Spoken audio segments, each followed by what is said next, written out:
I didn't mention, Sandy's a Marine.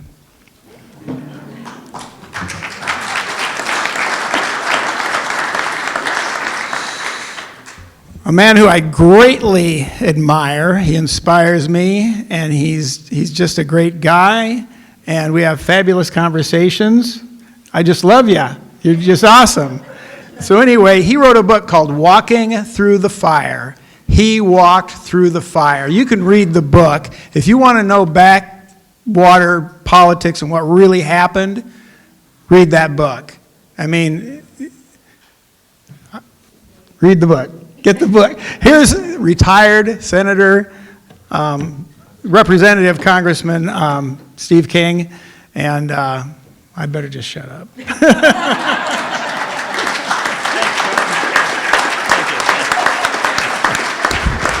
Well, thanks for the welcome. I want to thank everybody that's come here to present, and all of you who have taken time out to be here tonight, and Jess and Sandy and all of you. This is an example of what happens when people believe and they stand on principles. And I can see it in you, I see it in your eyes, I hear it in your voices, and I see it in your response.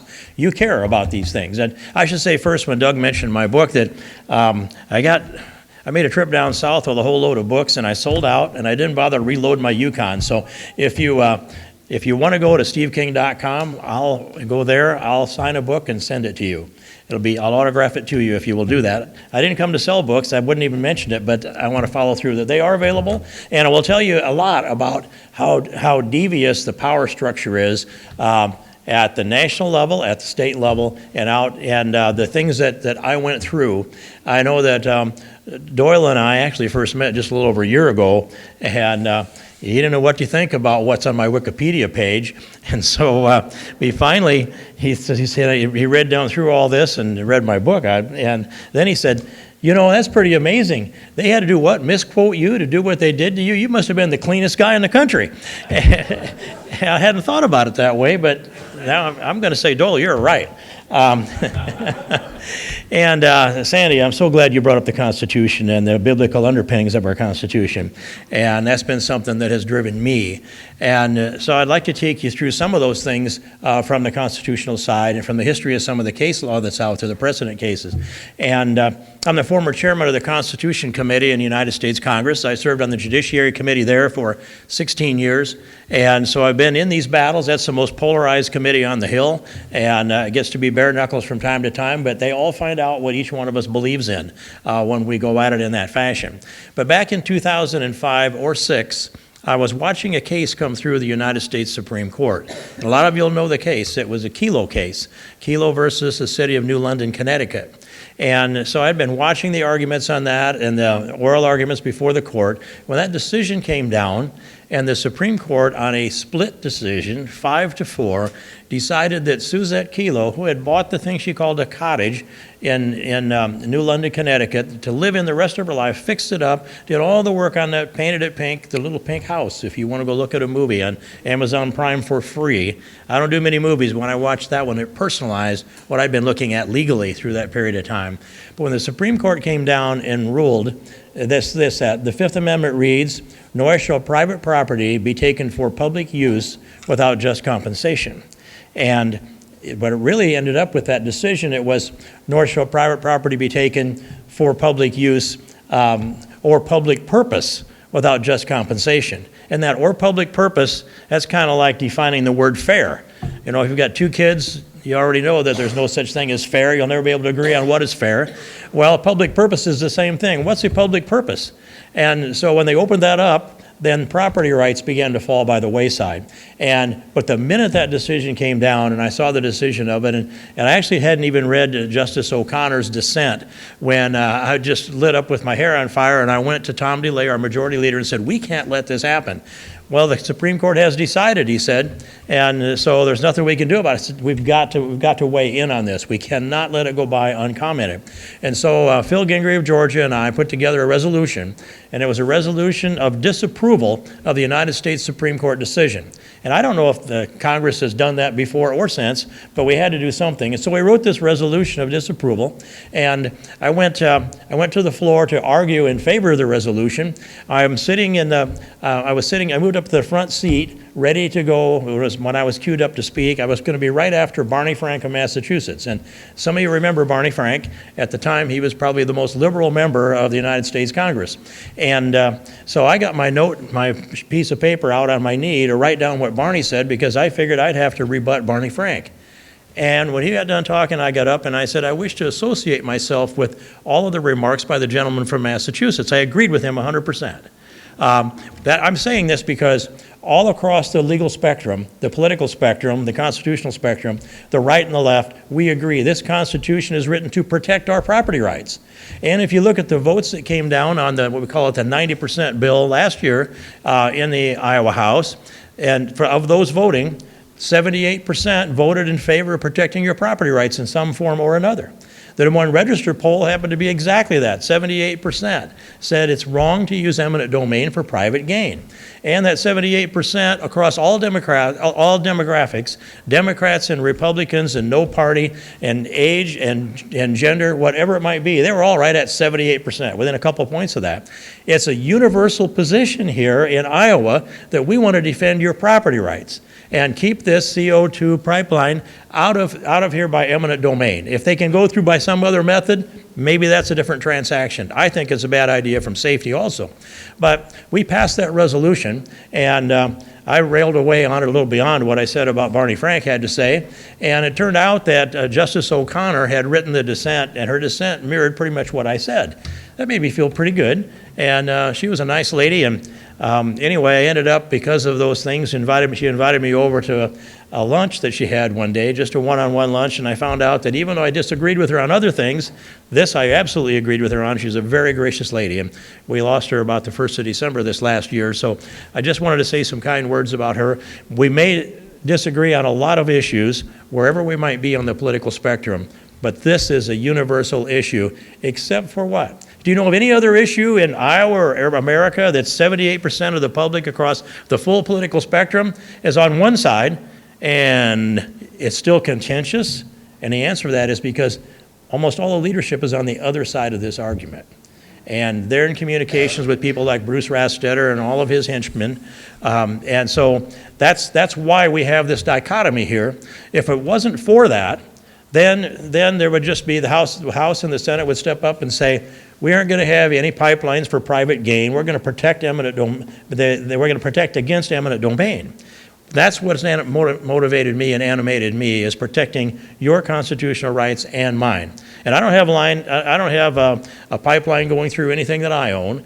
It's just the Constitution that's here by my heart all the time that I have a jacket to put it in. It's kind of worn out. I invited Justice Scalia.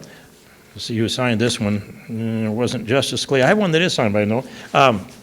Anyway, I invited him to a breakfast the following Wednesday morning that I've hosted for 16 years, a Conservative Opportunity Society.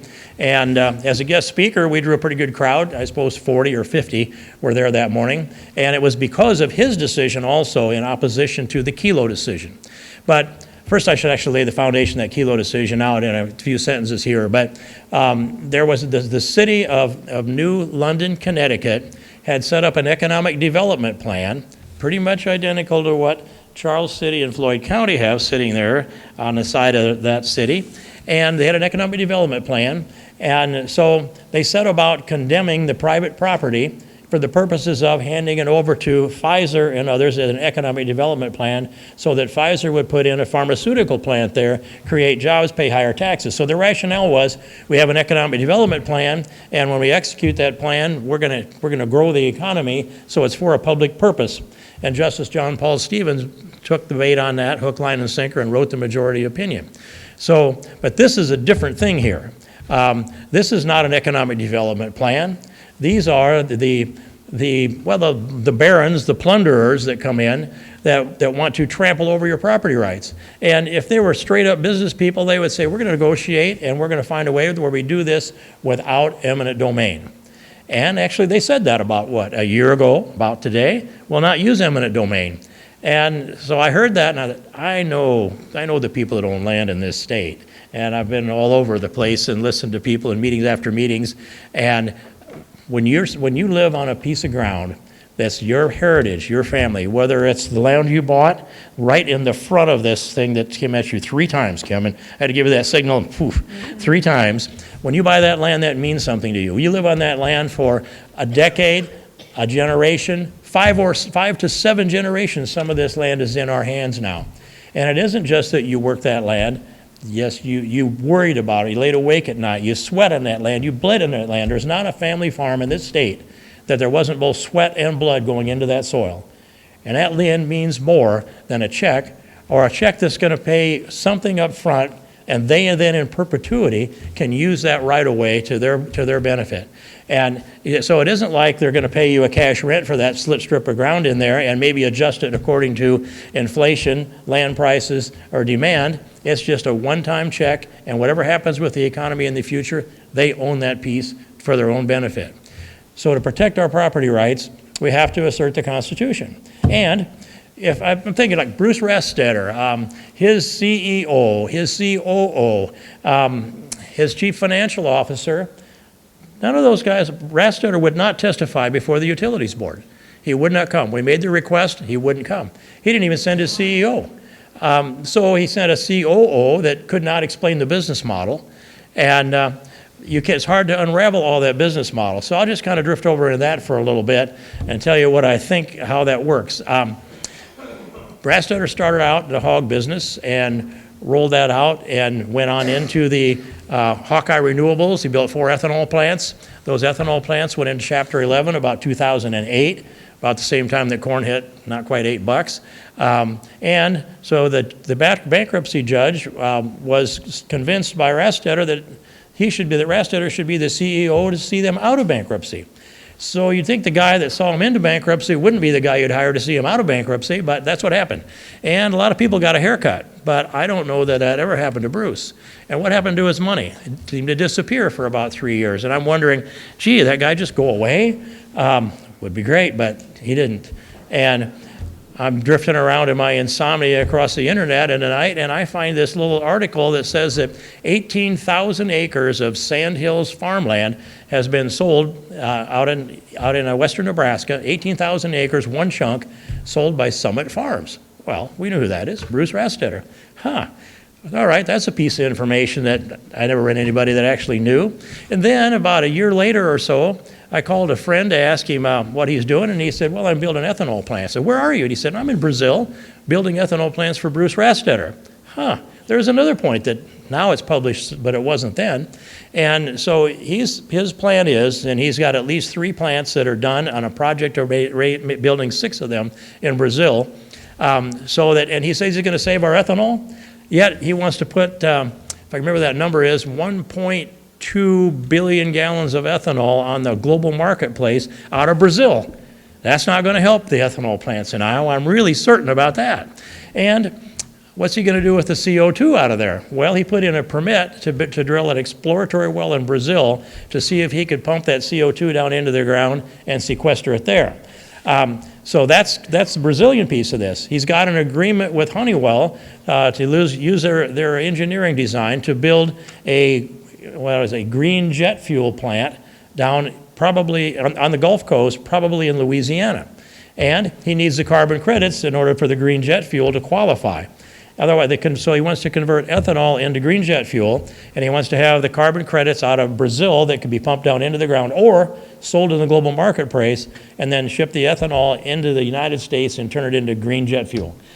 You can go on and on with this, but when you tie all of these plants together, the effect is, and I know we've heard part of this strategy, but the effect is he would have then a control of all that CO2, the largest mass of the purest form of CO2 known anywhere in the world. It's not doing a thing to hurt our atmosphere, by the way. It's not. It's a complete circle. It goes back in the corn the next year, and then it comes back out of the ethanol plant in that circle. And I would guarantee you we have better yields next to the ethanol plants than we do a ways away from the ethanol plants, because the CO2 is heavier than air, comes out of the plant, settles down, and that corn grows.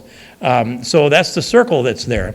And he has tied this whole thing together where he would have the government's $85 a metric ton that they want to pay for each metric ton of CO2 that's sequestered. That's a floor price, but it's not the ceiling price. So if he gets this done, he's guaranteed $85 a metric ton, and that pays for the infrastructure construction and billions of dollars beyond that. But then you have the marketplace for the international CO2 carbon credits. He can sell those. Those numbers go up to maybe $140 a metric ton, but that market's all over the place. So that number I give you won't be what you probably find, but it's scattered around. He can do that. He can use it for his credits for his green ethanol. He can turn every one of these plants into a methanol production project that Doyle explained. Every one of them could be turned into that, or he could consolidate that CO2 and build one big methanol plant.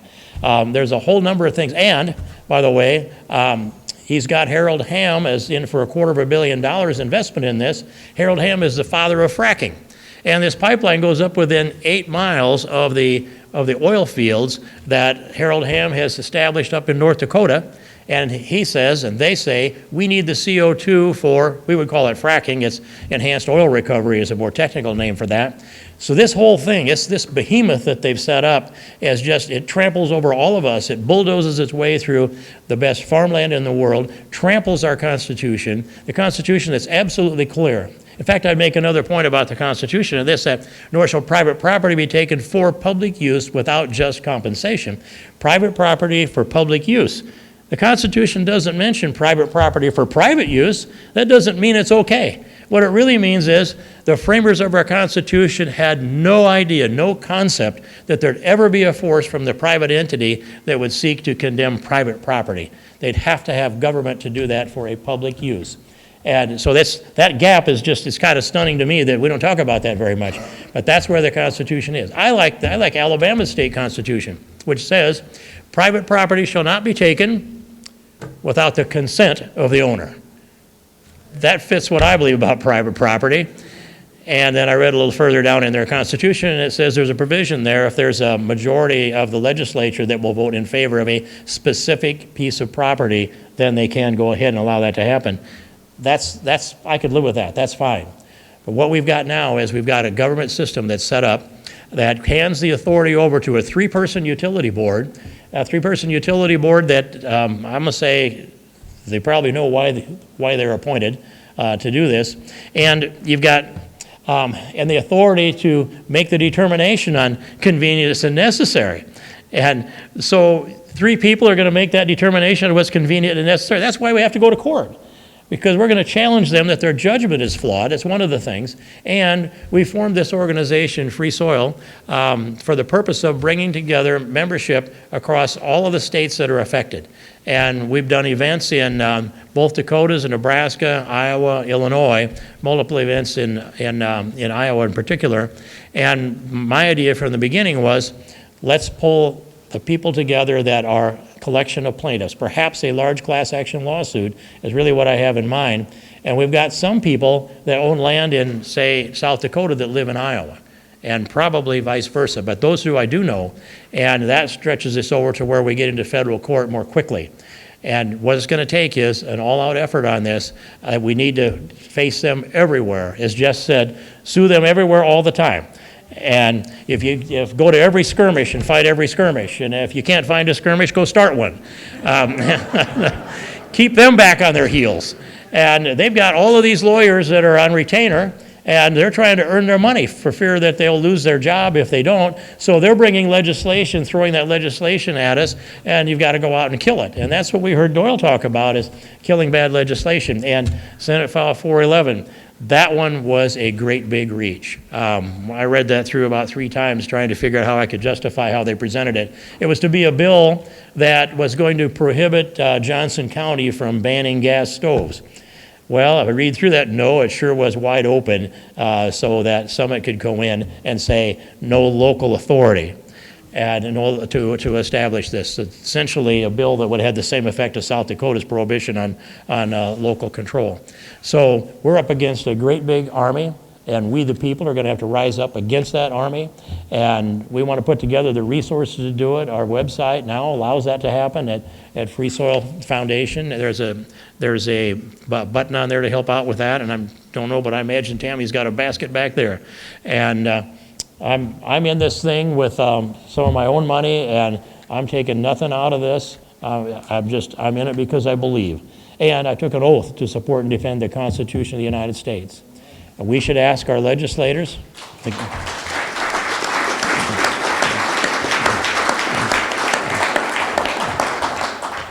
We should ask our legislators, you took the oath too. County supervisors take that same oath. You mean it, and you mean it.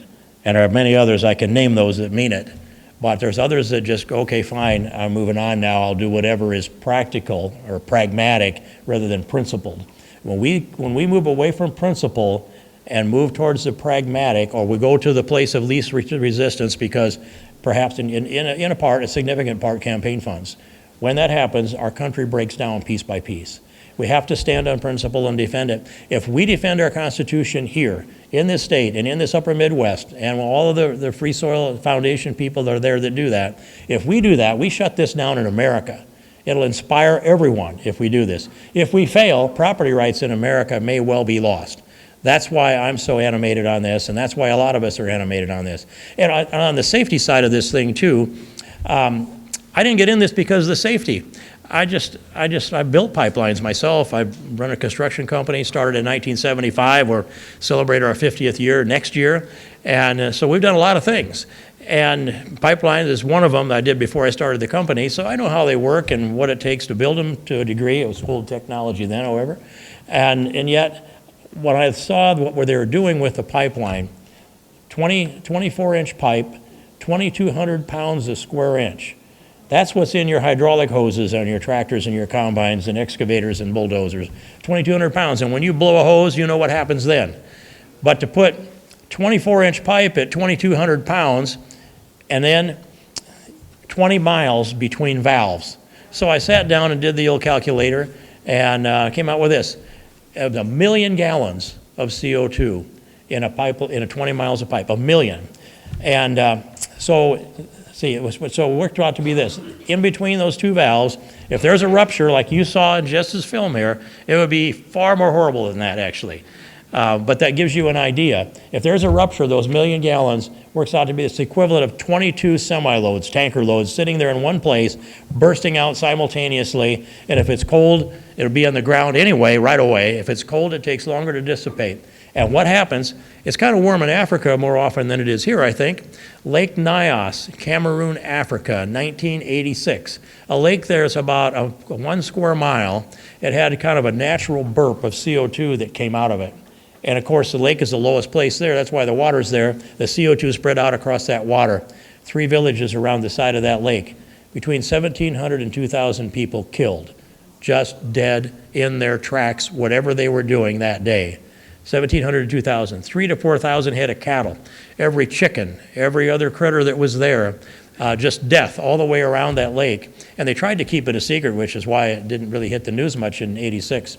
And the person that walked in on that after the dissipation of the CO2 walked along the lakeshore, walked around the bodies of the people, the bodies of the cattle and the chickens and everything. I don't want to say hogs because I don't know they have them there. But the thing that was eerie when I read that was, of all the death that was there, there wasn't a single buzzing fly. Utter silence, because all of the insects were dead too. This is utter death, and you can't see it, you can't smell it, and it hovers the ground. And when we talked about the plume area, that some are supposed to release that, and they say, no, it's a national security issue, the plume area, if you have a rupture, where it goes. And we got a number out of Navigator in South Dakota, 1,855 feet from the center line either direction. I look at that and I think, I know better than that. It may be less, it may be more, but it isn't going to just, CO2 doesn't know the boundary. I can go 1,855 feet, I'll stop there. Go ahead and build your house the other side of that. This is a function of what Doyle said, 3-dimensional plume studies. And if you've ever seen a floodplain study, it gives you an idea of what that looks like. Wherever the water would go, the lowest elevations, you've got to calculate that. You've got to calculate the temperatures. You've got to calculate the wind direction and speed. And then, of course, the volume of CO2 that would be released. And then that plume study is dynamic. And if we had a legitimate 3D plume study for a single county, I think it would kill this thing off. We need to get that done too.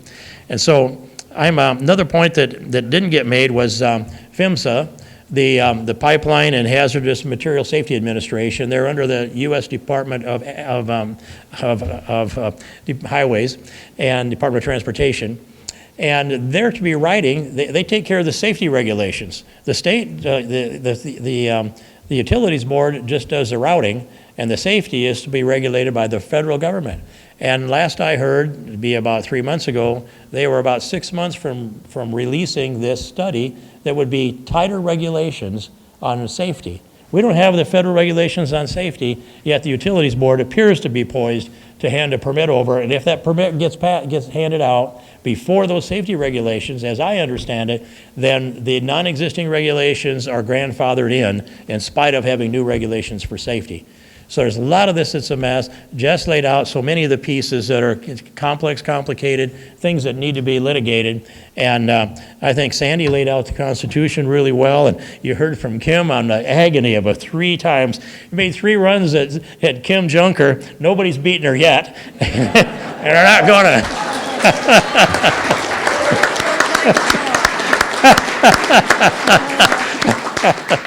And so then I'm just laying another big picture in here before I wrap this up, and that is, where did this all start? How did it all begin? And I happen to be in a relatively unique position where I've served in the Iowa Senate, and then my time in Congress, construction gave me a background on this too. I've traveled a lot in the world for a lot of different reasons, especially a fair amount of it in Europe, into Switzerland and Geneva, where the home of the World Economic Forum is. And so this is a real background for real. Last March, I did about a 3-week deep dive into the World Economic Forum because even though I had the random things in my head, I didn't have a clear understanding of it. Klaus Schwab and Company created the World Economic Forum going way back to about '86 under a different name. Then they consolidated into the World Economic Forum, and they laid out a chronology of all the things that they have accomplished. Their fingers are in the United Nations. They're into the World Health Organization, and they're into the politics, of course, in the United States and around the world. Larry Fink is on the board, rubbing elbows with Klaus Schwab and probably bumping fists with George Soros there.